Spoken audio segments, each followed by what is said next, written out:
आज पास्का का चौथा रविवार है।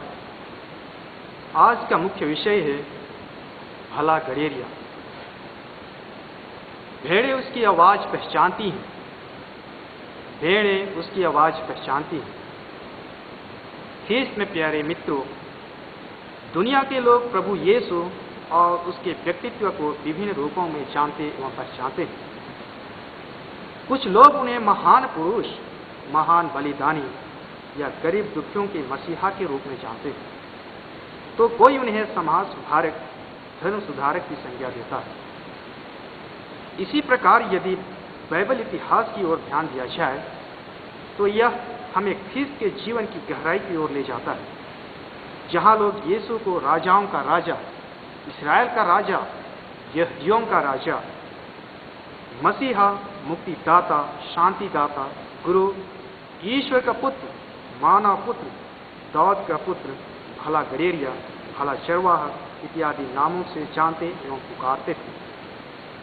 आज ख्रीस्त के लिए एक उपयुक्त एवं अच्छा नाम है भला गडेरिया। पुराने विधान में मूसा और उसके अनुयायी प्रभु ईश्वर के लिए चरवाहा शब्द का प्रयोग करते थे। इसी प्रकार राजा दाऊद स्तोत्र ग्रंथ अध्याय 23 पद संख्या 1 में बड़े प्यार एवं विश्वास के साथ कहते हैं, प्रभु मेरा भला चरवाहा है, मुझे किसी चीज की कमी नहीं।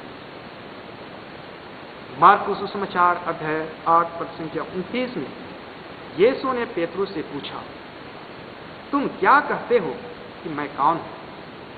तुम क्या कहते हो कि मैं कौन हूं? पेतरुस बहुत ही आत्मविश्वास के साथ कहते हैं, आप मसीह।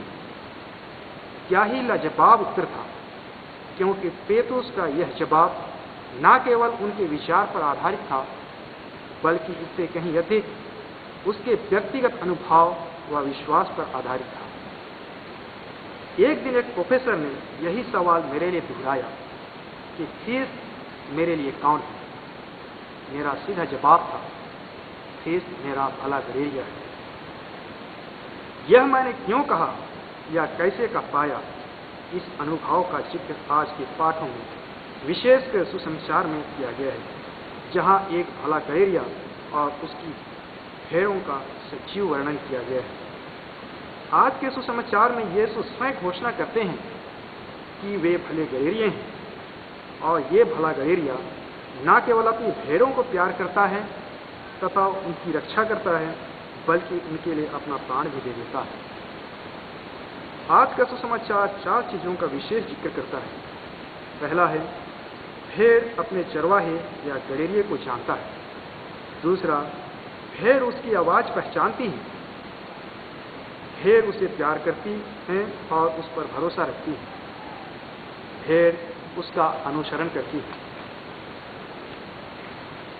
भेड़ अपने चरवाहे या गडेरियों को जानता है। कहने का अर्थ है कि भेड़ और गडेरिया एक दूसरे को अच्छी तरह से जानते हैं, अर्थात ख्रीस्त और उसका सच्चा अनुयायी एक दूसरे को भली भांति जानते व पहचानते हैं। उनके बीच पारस्परिक संबंध एवं आपसी ज्ञान होते हैं, जिसमें किसी प्रकार का द्वेष या छिछलापन नहीं होता, बल्कि घनिष्ठ संबंध एवं आत्मीयता की भावना कूट कूट कर भरी होती है। यीशु ख्रीस्त हम प्रत्येक को नाम से जानते हैं एवं पुकारते हैं, जो अपने आप में पूर्ण संबंध का प्रतीक है। इसलिए 100 में से यदि एक भी भेड़ खो जाए तो वे उसकी खोज में निकल पड़ते हैं। जैसे आज हम ख्रीस्त को भला गडेरिया और अपने आप को अच्छी भेड़ें कहते हैं। हम अच्छे हैं या खराब हैं, ये तो स्वयं ही जानते हैं। लेकिन ख्रीस्त को भला गडेरिया कह पाने व अच्छी भेड़ें कहलाने के लिए, चाहे हम अच्छे हों या खराब, प्रत्येक जन को व्यक्तिगत रूप से ख्रीस्त को जानने का सतत प्रयास करना चाहिए। यह तभी संभव है जब हम बारंबार पवित्र बाइबल पढ़ेंगे, प्रभु के वचनों व संदेश पर मनन चिंतन करेंगे और इन वचनों को अपने जीवन में आत्मसात करेंगे।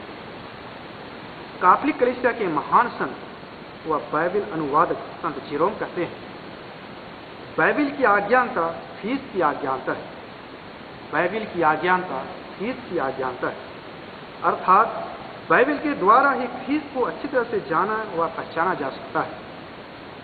इसे जाने बिना उन्हें मुक्तिदाता या भला चरवाहा कहना केवल मुंह तक की बातों को इंगित करता है, हिदायत की नहीं।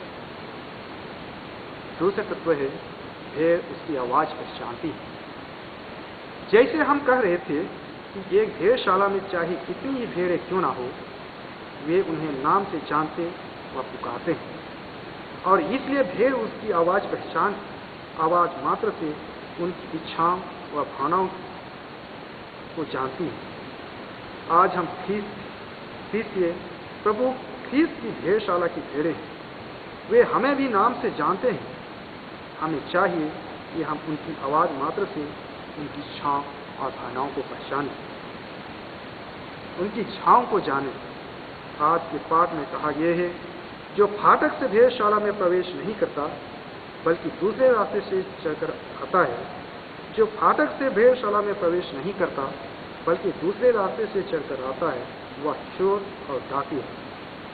कहने का अर्थ कि आज की दुनिया में कई झूठे लोग अपने आप को प्रभु की आवाज, प्रभु का दूत, गरीबों का मसीहा इत्यादि कहते फिरते हैं, जो वास्तव में चोर व डाकू हैं। इनका मकसद दूसरों की चिंता नहीं बल्कि उनका पतन या विनाश स्वयं की चिंता है। वे दूसरों की भलाई नहीं चाहते बल्कि उनका पतन या विनाश चाहते हैं। वे हमेशा सीधा नहीं बल्कि टेढ़ा मेढ़ा रास्ता का प्रयोग करते हैं, पर उनके मन में हमेशा अशांति, घबराहट, असुरक्षा की भावना बनी रहती है। मित्रों, केवल और केवल मसीह ख्रीस्त ही एकमात्र मार्ग है जो हमें अनंत जीवन की ओर ले जाएगा। आज उसकी आवाज पहचानने की जरूरत है। चौथा तत्व है, भेड़ उसे प्यार करती हैं और उस पर भरोसा रखती है।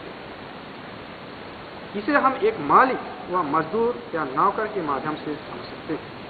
एक मजदूर या नौकर केवल और केवल अपनी जीविका या मजदूरी के लिए भेड़ों की देखरेख करता है। उनके लिए यह एक काम मात्र है। बीमारी, भूख, प्यास या अन्य किसी प्रकार की समस्या की कोई चिंता नहीं। इसी प्रकार मालिक अपनी तरक्की के लिए संपत्ति के रूप में प्रयोग करता है। यहाँ वास्तविक प्यार या लगाव की कमी होती है। लेकिन हमारे प्रभु ख्रीस्त के साथ ऐसा नहीं है। वे मालिक व मजदूर से हटकर व बढ़कर हैं।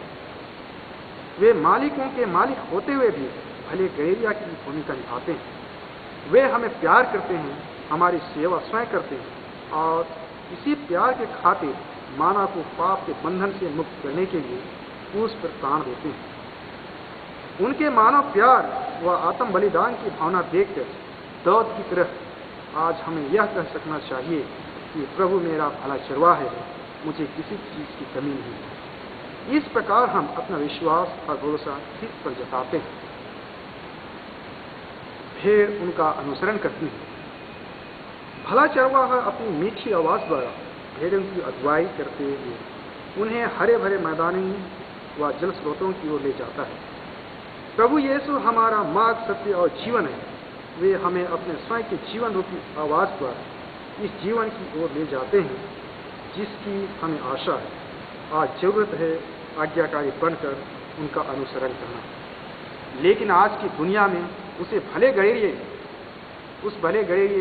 ख्रीस्त को जानना, उसकी आवाज पहचानना, उसे प्यार कर उस पर विश्वास भरोसा रखना तथा उसका अनुसरण करना सीधी उंगली से घी निकालने के समान भाग बहुत कठिन है। क्योंकि दुनिया के कोने कोने में हर जगह, हर क्षेत्र, चाहे धार्मिक या सामाजिक क्षेत्र हो, परिवार या समाज हो, सरकारी या गैर सरकारी दफ्तर हो, व्यक्तिगत या समुदाय जीवन हो, सब जगह बुराई की जगह खिली हुई है। हर व्यक्ति पहले अपनी सोचता है, फिर दूसरों की, फिर समाज की। इसलिए एक भला चरवाहा या अच्छी भेड़ें बन पाना कठिन है, पर सच ये है कि यह असंभव भी नहीं है। इसके लिए सबसे पहले व्यक्तिगत पश्चाताप, व्यक्तिगत परिवर्तन व अच्छे जीवन की दृढ़ आशा होनी चाहिए। ख्रीस्त को जीवन का स्रोत व अगुआ मानकर उसी के समान दूसरों के लिए जीवन जी, जो हमें स्वतः ही भला गड़ेरिया बना देता है। यहाँ हमारा कर्तव्य बनता है दूसरों को ख्रीस्त बनने के लिए प्रेरित करें। हर अच्छे कार्य कठिन कार्य होते हैं पर खुशी एवं संतुष्टि मिलती है, जैसे संत पेतरुस के पत्र में आज पाते हैं।